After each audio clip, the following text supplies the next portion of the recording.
Heroes all over. We have Shivaji, we have Rana Sanga, we have Maharana Pratap. कैसे मंजूर होगा जो भाषा और जिस लहजे में माननीय सदस्य जी ने राणा सांगा के बारे में बोला है? आप हल्ला मुझसे तेज नहीं मचा पाएंगे, इसलिए सुनती जावेद जी शांति से। मैं मचाऊंगा तो डिस्टर्ब हो जाइएगा। मैं मरते मरते मर जाऊंगा, लेकिन मैं अपनी बात वापस नहीं लूंगा।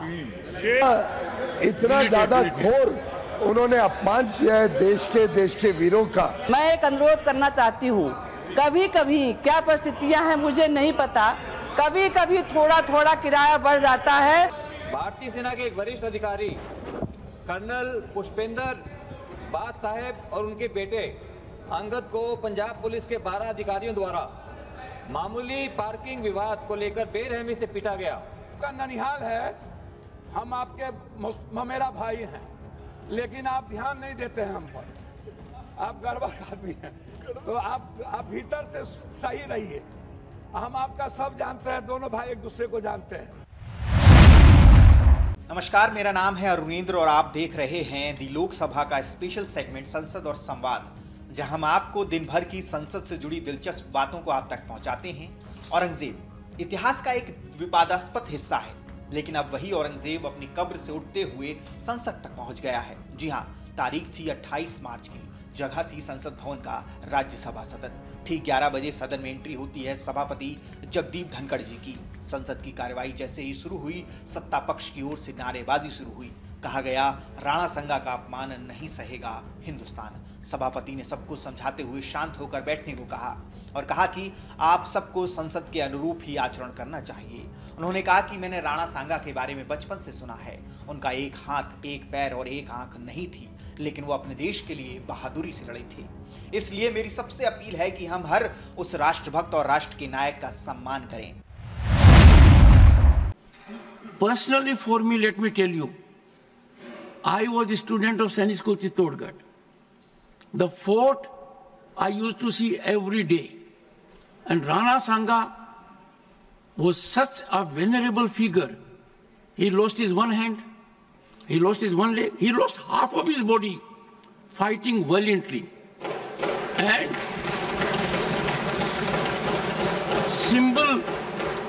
symbol of chivalry, symbol of patriotism, symbol of nationalism, and to the last drop in his body, he fought. I saw it as a child. For 6 years, the fort was in front of my house, at a distance, but visible. I would urge everyone, we have heroes all over. We have Shivaji, we have Rana Sanga, we have Maharana Pratap, number of them and in every communities we have, every community. We have Birsa Munda, means anyone. I would therefore want this house to unanimously endorse that as members of this house, we will maintain highest rectitude when it comes to sensitive issues. अब बारी थी संसदीय कार्य मंत्री किरण रिजिजू की। उन्होंने कहा कि हम रामजी लाल सुमन की कही बात को संसद की कार्रवाई से हटवा सकते हैं, लेकिन हम उसे कैसे हटाएं जो सोशल मीडिया द्वारा जनता तक पहुंच गया है, जिससे इतने सारे लोगों की भावनाएं आहत हुई हैं। और विपक्ष से अपील करते हुए कहा कि इस जो रामजी लाल सुमन ने जो बयान दिया उसका खंडन करिए। विपक्ष की तरफ से एलओपी मल्लिकार्जुन खड़गे उठकर खड़े हुए और उन्होंने कहा कि इस देश में जो भी राष्ट्रभक्त हैं, जो इस देश के लड़े हैं, मैं उनका सम्मान करता हूं।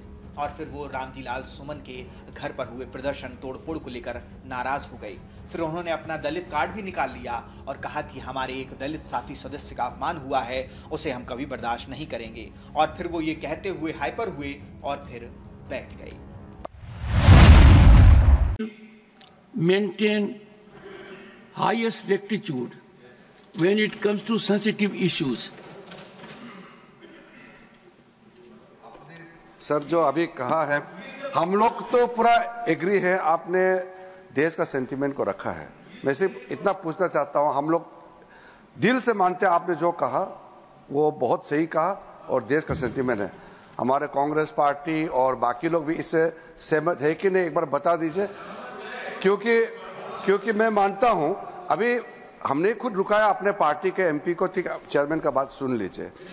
और इस सदन में देश का हीरो को अगर इंसल्ट करता है तो मैं नहीं मानता हूं कि ये मुद्दा सिर्फ हमारे रामजीलाल सुमन जी का अकेला का है। वो बहुत सीनियर एमपी है, हम लोग लोकसभा में भी साथ रहे हैं, कई साल पहले भी यहाँ आए हैं। इसको मैं इज्जत देता हूं व्यक्तिगत तौर पर, एक साथी के तौर पर। लेकिन जो राणा सांगा को लेकर के जो वक्तव्य दिया, अगर यहाँ से हटा भी दिया, वो बाहर सोशल मीडिया और न्यूज में तो वो तो बिल्कुल चल रहा है। और सुन के किसी को कैसे मंजूर होगा जो भाषा और जिस लहजे में माननीय सदस्य जी ने राणा सांगा के बारे में बोला है। इसलिए मैं आपके बात को सहमत करते हुए मेरा तरफ से ये दरखास्त है, हम लोग आपका स्टेटमेंट को, ऑब्जर्वेशन को एंडोर्स करते हुए, विशेष करके जो इंडी गठबंधन है नेता कांग्रेस पार्टी को भी मैं अनुरोध करता हूं, आप भी खुले तौर पर ऐसे स्टेटमेंट का खंडन कीजिए। और चेयरमैन साहब ने जो ऑब्जर्वेशन किया है, कोई भी रीजन, कोई भी जाति का नेशनल हीरो को अपमान नहीं करना चाहिए, देश में भी और इस सदन में भी।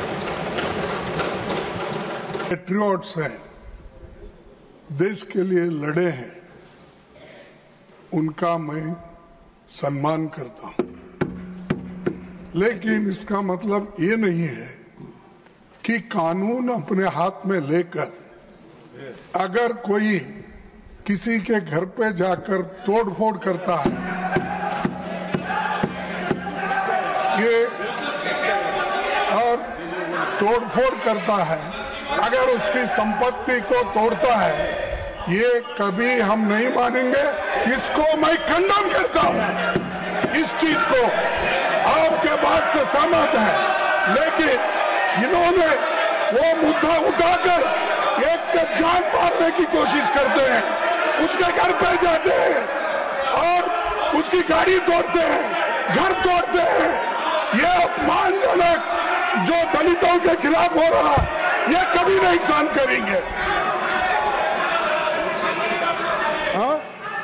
पता नहीं क्यों रामजीलाल सुमन के बयान आने के बाद अखिलेश यादव ने उन्हें दलित नेता कहकर डिफेंड किया और अब खरगे ने भी वही किया। लेकिन यहां बात दलित या सौड़ की नहीं थी, यहां बात थी राणा सांगा के ऊपर की हुई टिप्पणी की। जबकि हकीकत यह है कि रामजीलाल सुमन ने कभी आज तक दलितों के अधिकारों की, उनके जो उनको संसद में अधिकार या कहीं पर भी देश में अधिकार मिलना चाहिए, उनके मुद्दे को संसद में नहीं उठाया है। और आज वो दलित नेता बन गए हैं। कुछ राजनीतिक विशेषज्ञों का यह भी मानना है कि समाजवादी पार्टी उत्तर प्रदेश में दलित बनाम ठाकुर विवाद करवाना चाहती है। खैर, आगे देखिए संसद में क्या हुआ। उत्तर प्रदेश से बीजेपी सांसद राधा मोहन दास अग्रवाल ने अपना पक्ष रखा और इंडी गठबंधन और मल्लिकार्जुन खड़गे पर तीखा प्रहार किया और रामजीलाल सुमन को संरक्षण देने की बात कही। वहीं इसके बाद खड़गे फिर खड़े हुए और अपना पक्ष रखा। सत्ता पक्ष से किरेन रिजिजू, पीयूष गोयल ने अपनी बात रखी और मल्लिकार्जुन खड़गे पर राणा सांगा विवाद को दलित एंगल देने का आरोप लगा दिया। इसके बाद सदन में मौजूद रामजीलाल सुमन को सभापति ने बोलने को कहा। जैसे ही रामजीलाल सुमन अपने कुछ बोल पाते, उन्होंने कुछ बोलना चाहा, तभी सत्ता पक्ष की ओर से सांसदों ने नारेबाजी करना शुरू कर दिया और शोरगुल इतना हुआ कि संसद की कार्यवाही स्थगित करनी पड़ी। माननीय सांसद रामजीलाल सुमन ने जो उस दिन कहा था, अगर उन्होंने महसूस कर लिया होता कि गलती से कह दिया या भाषण देने के आवेश में उनके मुंह से निकल गया और उन्होंने सदन के भीतर या सदन के बाहर भी अगर ये स्पष्टीकरण दिया होता कि मैं ऐसा नहीं कहना चाहता था और कह दिया होता कि मैंने जो कुछ कहा मैं उसके लिए शर्मिंदगी महसूस करता हूं और पूरे देश से माफ़ी मांगता हूं, तो ये बातें उसी, अब आप हल्ला मुझसे तेज नहीं मचा पाएंगे, इसलिए सुनती जावेद जी शांति से। मैं मचाऊंगा तो डिस्टर्ब हो जाइएगा जी। तो बातें उसी दिन खत्म हो गई होती। आश्चर्य की बात है, माननीय सांसद जी का बयान आया, मैं मरते मरते मर जाऊंगा लेकिन मैं अपनी बात वापस नहीं लूंगा। जब तक जीवित रहूंगा तब तक मैं इस बात को वापस नहीं लूंगा। यह बताता है कि जो कुछ उन्होंने कहा था सोच समझ के कहा था, होश और हवास में कहा था नियोजित तरीके से कहा था। और यह जो संपूर्ण इंडी ठगबंधन है, ये इस इंडी ठगबंधन की मानसिकता को द्योतक करता है। अध्यक्ष महोदय,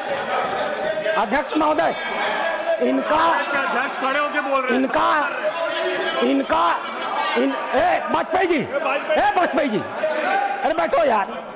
अध्यक्ष महोदय, एक बार एक सदस्य के कहनामे को तो छोड़ा जा सकता था, लेकिन माननीय नेता प्रतिपक्ष ने कांग्रेस का राष्ट्रीय अध्यक्ष होते हुए आज इस सदन में जो कुछ भी कहा है वो अक्षम्य है। वो अपराधियों को पूरी तरह संरक्षण देने का दावा कर रहा है। उन्होंने सपोर्ट कर रहे हैं उनको। उन्होंने राणा सांगा को जानबूझ करके दलित समाज से जोड़ करके दलित का मुद्दा उठा करके राणा सांगा को दोबारा अपमानित किया है और इस मामले का राजनीतिकरण किया है। यह कांग्रेस की सोची हुई मंशा है। डॉक्टर अंबेडकर एक दलित है। डॉक्टर अंबेडकर ने कहा था 25 अप्रैल को चाहे जो भी हो जाए इस देश की कांग्रेस में कभी भी नहीं जाया जा सकता है। दलित समाज की चिंता थी इस कांग्रेस को लेकर के। आज खड़गे जी ने अपनी उसी मानसिकता को जो देश के स्वाधीनता आंदोलन की लड़ाई लड़ते हैं उसी को सिद्ध किया है। इतिहास गवाह है, ये कांग्रेस इरविन के साथ समझौता करती थी और हमारे देश के संघर्ष करने वालों को फांसी पर चढ़ाने की समझौते किया करती थी। ये इसका इतिहास गवाह है।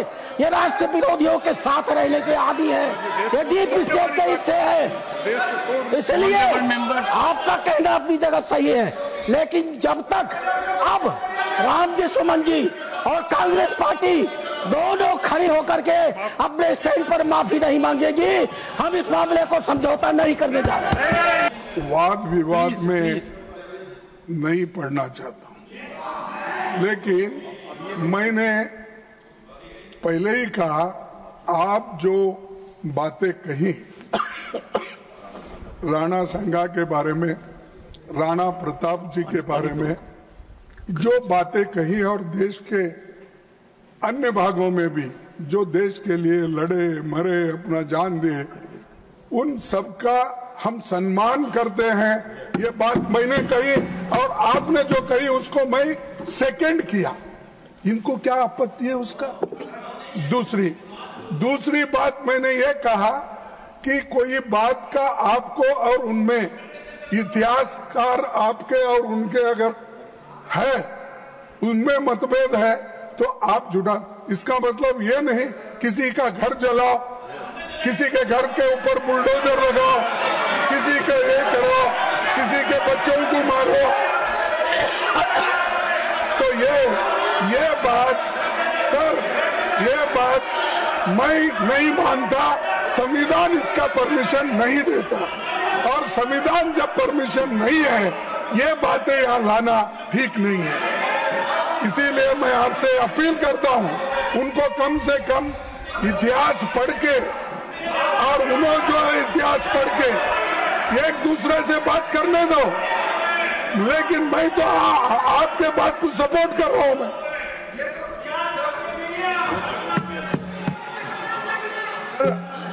फिर से माननीय मल्लिका खड़गे जी, लीडर ऑफ द ऑपोजिशन, फिर से जो पहले मिस्टेक फिर से दोहरा रहे हैं। कोई भी ऑब्जर्वेशन और कोई भी एक्सेप्टेंस अनक्वालिफाइड होना चाहिए। वो शुरुआत तो ठीक लगता है कि चेयरमैन साहब ने जो बोला ठीक है, मैं मंजूर करता हूं। साथ साथ जो वो जोड़ते हैं कि दलित है इसलिए अटैक किया है, अगर वो ऐसा नहीं बोलते तो जो प्रकरण हुआ है वो तो उससे जुड़ा हुआ है। उसको दलित है बोल के जो भी घटना वो नहीं है, वो वक्तव्य की वजह से ये जो खड़ा हुआ है। आप एक दलित है, हम एक रिजर्व कैटेगरी है।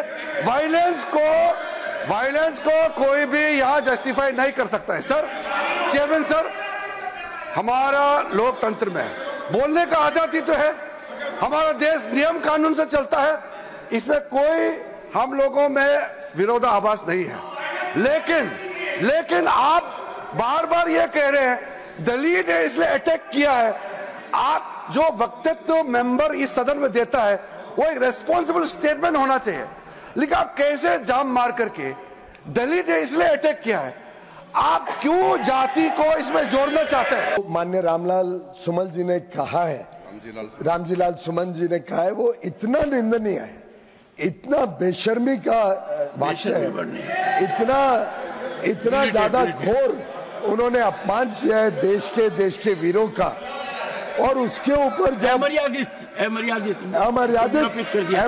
जो उन्होंने वाक्य कहा है, वो पहली बात कहना ही गलत था, पर जैसा आपने ठीक कहा उसके बाद उसको दोहराना, to assert it second time over, to say on television so that the whole world sees it, देश नहीं पूरी दुनिया देख रही है। आज हमारा सदन हो, हमारा पब्लिक डिस्कोर्स हो, पूरी दुनिया में उसकी गूंज उठती है।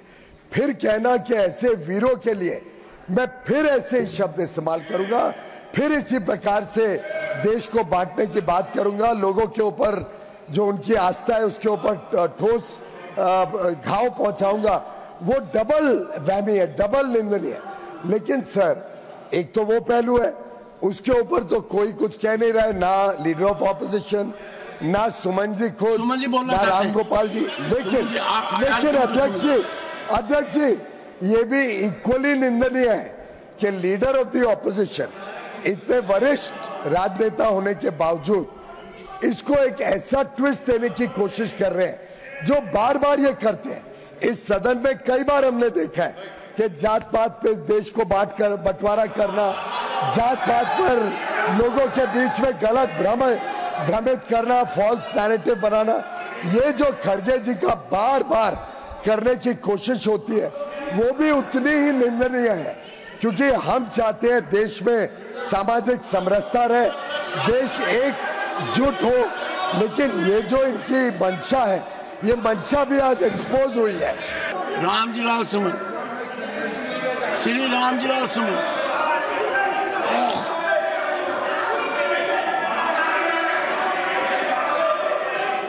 सभापति जी is going on record except the speaker consent. सभापति जी,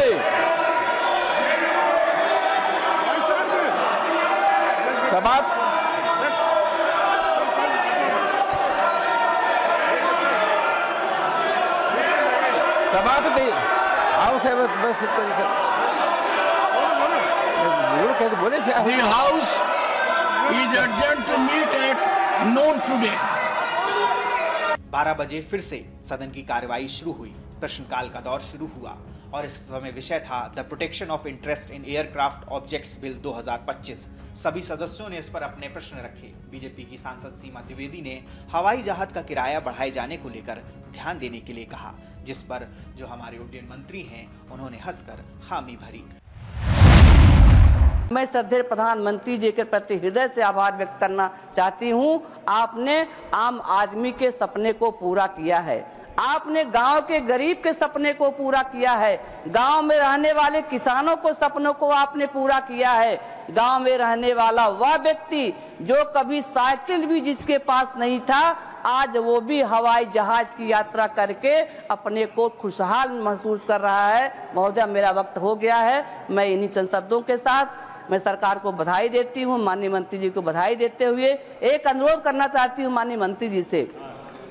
कभी कभी रुक रुक करके थोड़ा किराया बढ़ जाता है, कभी कभी। माननीय मंत्री जी, मैं एक अनुरोध करना चाहती हूँ, कभी कभी क्या परिस्थितियां हैं मुझे नहीं पता, कभी कभी थोड़ा थोड़ा किराया बढ़ जाता है। मैं आपसे अनुरोध करना चाहूंगी कि आप देखिए कि किन कारणों से ऐसा होता है। मैं जानती हूं कि आपकी मंशा बहुत अच्छी, आप उसको जरूर रोकेंगे और आपने रोकने का भी काम किया है, लेकिन मैं आपसे अनुरोध करते हुए अपनी वाणी को विराम देती हूं। अब चलते हैं लोकसभा की ओर, और जहां की शुरुआत बिना किसी हंगामे के साथ हुई। यहां इंडिया पोर्ट बिल 2025 और भी अन्य बिल पेश किए गए। करीब 12 बजे 0 आवर में लोकसभा की कार्यवाही चल रही थी। इस दौरान हरियाणा से बीजेपी सांसद नवीन जिंदल ने पटियाला पुलिस द्वारा सेना के कर्नल और उनके बेटे के साथ हुई मारपीट पर अपना पक्ष रखा। माध्यम से आपका ध्यान 13 मार्च को नवीन जिंदल 13 मार्च की रात पटियाला पंजाब में हुई एक शर्मनाक और दुर्भाग्यपूर्ण घटना की ओर आकर्षित करना चाहता हूं। यह घटना न केवल एक व्यक्ति के साथ बल्कि पूरे फौजी समुदाय के सम्मान और गरिमा पर हमला है। अध्यक्ष जी, भारतीय सेना के एक वरिष्ठ अधिकारी कर्नल पुष्पेंद्र बात साहेब और उनके बेटे अंगद को पंजाब पुलिस के 12 अधिकारियों द्वारा मामूली पार्किंग विवाद को लेकर बेरहमी से पीटा गया। यह हमला सड़क किनारे एक ढाबे के पास हुआ और सीसीटीवी के अंदर पूरी तरह से रिकॉर्ड हो गया। अध्यक्ष जी, सबसे दुखद पहलू यह है कि 9 दिन तक एफआईआर तक दर्ज नहीं की गई। बार बार गुहार लगाने के बावजूद पीड़ित परिवार को केवल झूठे आश्वासन ही मिले। अध्यक्ष जी, पुलिस का कर्तव्य समाज की रक्षा करना है, परंतु यहां तो रक्षक ही भक्षक बन गए। यह अत्यंत दुर्भाग्यपूर्ण है। आखिरकार जब देश भर में गुस्सा फूटा तब कहीं जाकर सही एफआईआर दर्ज की गई। माननीय सभापति जी, मैं हरियाणा से आता हूं। हरियाणा एक ऐसा राज्य है जहां हर 5वें घर ने एक सैनिक दिया है। हमारे वीर सैनिक जो देश की सीमाओं को सुरक्षित रखने के लिए अपना सब कुछ न्यौछावर कर देते हैं, क्या उन्हें अपने ही देश के अंदर अपमान, हिंसा और प्रशासनिक उपेक्षा का सामना करना पड़ेगा? सभापति जी, पंजाब में आम आदमी पार्टी की सरकार पूरी तरह से इस मामले के अंदर विफल रही है। ना तो दोषियों के खिलाफ त्वरित कार्रवाई की गई और ना ही पीड़ित परिवार को न्याय मिला। यह एक फेलियर है लॉ एंड ऑर्डर का भी और मानवता का भी। सभापति जी, मैं आपके माध्यम से केंद्र सरकार से आग्रह करता हूं कि इस मामले को गंभीरता से लेते हुए तुरंत सीबीआई जांच के आदेश दे, दोषी पुलिसकर्मियों को गिरफ्तार किया जाए और यह सुनिश्चित किया जाए कि देश के किसी भी नागरिक को भविष्य में इस तरह की जिल्लत का सामना ना करना पड़े। जय हिंद, जय जवान। वहीं करीब 1 बजे सपा सांसद धर्मेंद्र यादव ने फिर से राणा सांगा का नाम लेकर हंगामा शुरू कर दिया। के माध्यम से मैं सरकार का ध्यान देश के उन लोगों के लिए कराना चाहता हूं जो आजादी से लेके आज तक लगातार उपेक्षित हैं, शोषित हैं, पीड़ित हैं। इसी सदन के अंदर पिछले 17वीं लोकसभा में सरेआम एक हमारे मुसलमान सांसद का सरेआम अपमान किया गया। इसी सदन के अंदर किया, कोई कार्रवाई नहीं हुई। अध्यक्ष जी, आज अध्यक्ष जी,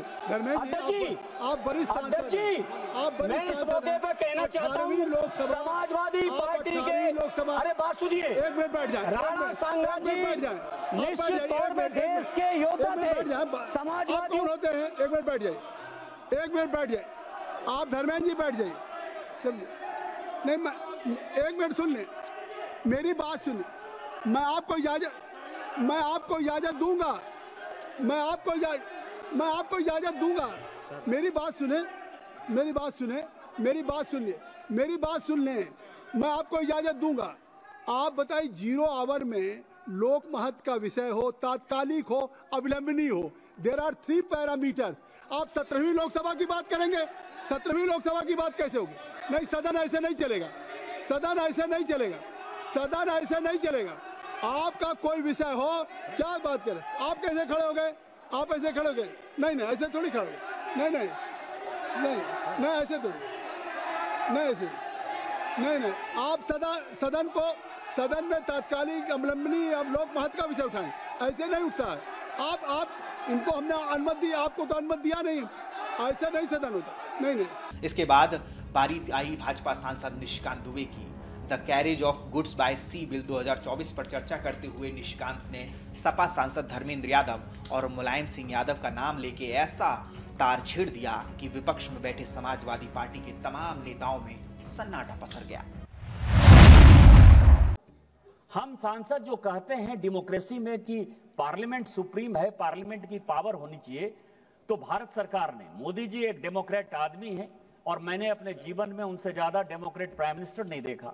उन्होंने इस डेमोक्रेसी के लिए आप लोग तो मैं आपको बताऊं आज जब धर्मेंद्र जी बोल रहे थे तो मुझे लगा कि धर्मेंद्र जी शायद कुछ अच्छी बात बोलेंगे। 17वीं 18वीं लोकसभा की वो बात कर रहे थे स्पीकर साहब।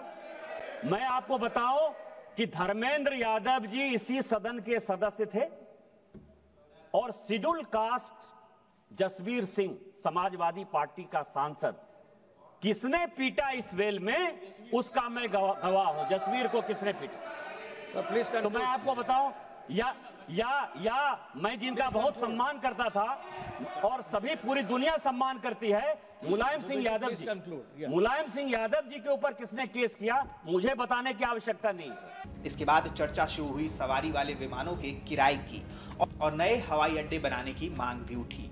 महुआ मोइत्रा तृणमूल कांग्रेस की सांसद जो कि पश्चिम बंगाल से आती हैं, उन्होंने अपना पक्ष रखा और पश्चिम बंगाल के लिए नया अंतर्राष्ट्रीय हवाई अड्डा बनाने की भी अपील की। We should look at pensioners. You have something in now rail travel, senior citizen discount you have removed completely. In air travel, in name there is a senior citizen discount. But if there is some way, why do senior citizens travel? They travel once a year maybe to see their children and grandchildren, or they travel for medical emergency.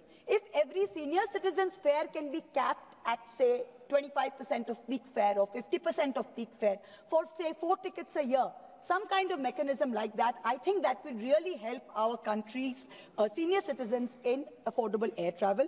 Last, I know this is out of topic, but I come from the state of Bengal. 2 small things I would request the Honorable Minister. One is, there is no international connectivity to Kolkata. Our Honorable Chief Minister has just brought that up. And if we can please help us get more international connectivity direct to Europe. There are no direct flights, all are via the Gulf, to Calcutta, number 1. Second thing is, Bagdogra is the only airport serving all of North Bengal. You have taken on an ambitious project to expand the runway and to make it a larger airport. But please, could we have that also as an international hub so we can serve Bhutan, Nepal and Southeast Asia from Bagdogra just as well as we serve it from Calcutta. Third thing, Kuch Bihar Airport is currently not functional. If we can just have the repair works on that expedited, I'd be very grateful. Again, thank you very much for your time. Thank you very much. अब बारी आई बिहार के पूर्णिया से निर्दलीय सांसद पप्पू यादव की। उन्होंने सरकार पर कई आरोप भी लगाए और मजाकिया लहजे में निशिकांत दुबे और गिरिराज सिंह की तरफ देखते हुए कहा कि आप हमारे ममेरे भाई लगते हैं, लेकिन आप हमारी बात सुनते नहीं हैं, आप ठीक आदमी नहीं हैं। कि एक ही मुर्गी को कितने जगह जब्बे करिएगा। और दूसरा आग्रह है, 1 नेशन 1 टैक्स। जब आप सबसे पहले सीना ठोक के बोले कि मैं दुनिया में जनता पर एक टैक्स के अलावा दूसरा कोई टैक्स नहीं होने दूंगा, तो मैं पूछना चाहता हूं आपसे, इन्होंने हम सब क्या यहां पूंजीपति या एयरलाइंस की दलाली के लिए बैठे हैं या जनता के खुशियों के लिए बैठे हैं? बढ़ा रहे हैं भैया, आप कितने बार जनता को हला करिएगा? आप कह रहे हैं टिकट तब बढ़ता है, आप कह रहे हैं बाप रे बाप, आकाश में भी जनता का पैसा, धरती पर भी जनता का पैसा। आप बात ही नहीं किए टिकट की एक बार। अब आप आइए, हिंदू पार्टी है, अरे भैया दुर्गा पूजा, काली पूजा, लक्ष्मी पूजा, छठ पूजा सबको फ्री कर दीजिए, फ्री। जितना दुनिया में पूजा है फ्री कर दीजिए, और अदानी अंबानी जी को कहिए कि उसका पैसा आप दीजिए।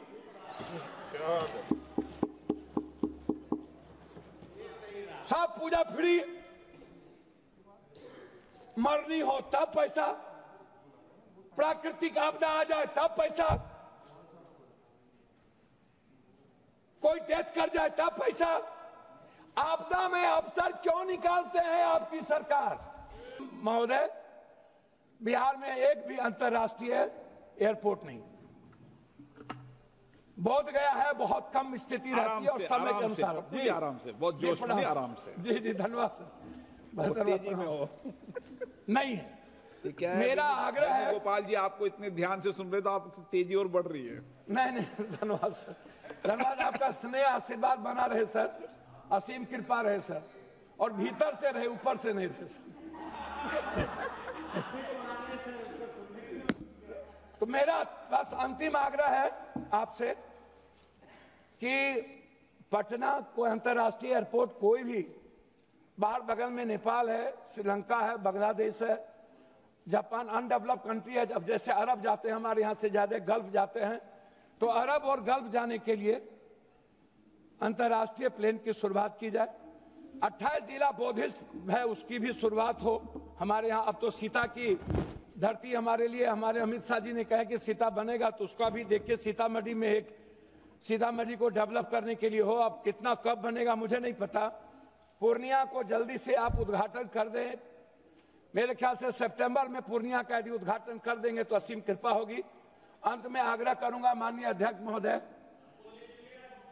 जी, अब आपको सर, आपका ननिहाल है, हम आपके ममेरा भाई हैं, लेकिन आप ध्यान नहीं देते हैं हम पर, आप गड़बड़ आदमी हैं, तो आप भीतर से सही रहिए। हम आपका सब जानते हैं, दोनों भाई एक दूसरे को जानते हैं, इसलिए सही रहिए। तो इसीलिए मेरा आग्रह है माननीय मंत्री जी,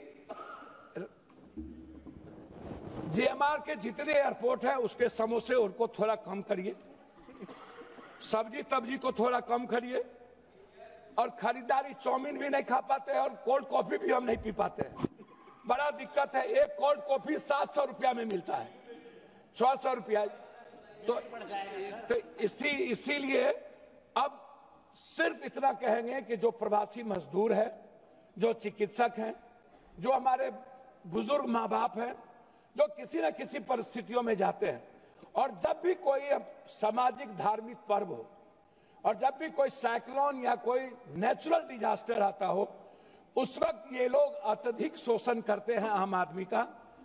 आप निश्चित रूप से कंट्रोलिंग पावर, मुझे बहुत कुछ कहना था लेकिन यही काफी है। तो ये थी संसद में हुई उन महत्वपूर्ण पलों की कुछ झलकियां। अब वक्त है आपसे विदा लेने की।